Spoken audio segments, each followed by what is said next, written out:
God said, "You are my wife. You have been chosen to be my wife." It's more than that.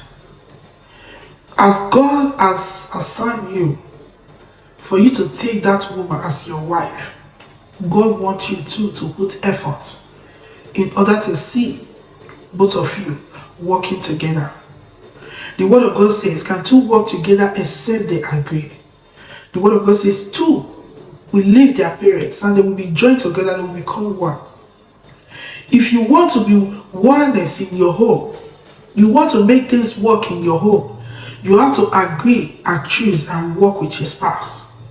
If you're not ready to work with your spouse, there is no need to say, "I do."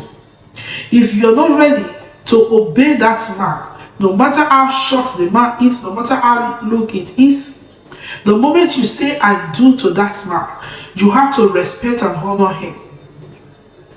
And he will love you because why? You honor him. The word of God says he's your head.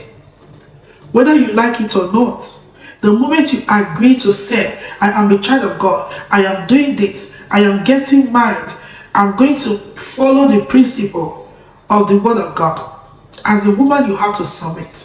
No matter how great you are, no matter how much is in your bank account, no matter the university you go to, you have to obey and submit yourself under that man.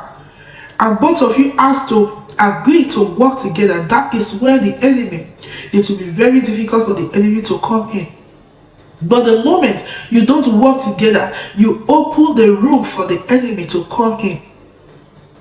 The word of God says, when men slept, the enemy came and sowed tares.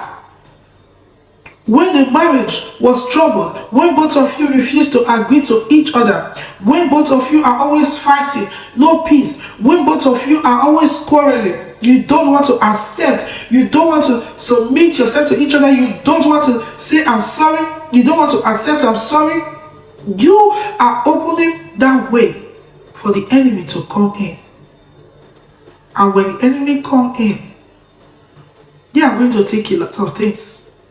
I don't know how wrong you have done a lot of things in your marriage. You can still write it today and hold hands with your spouse and pray together.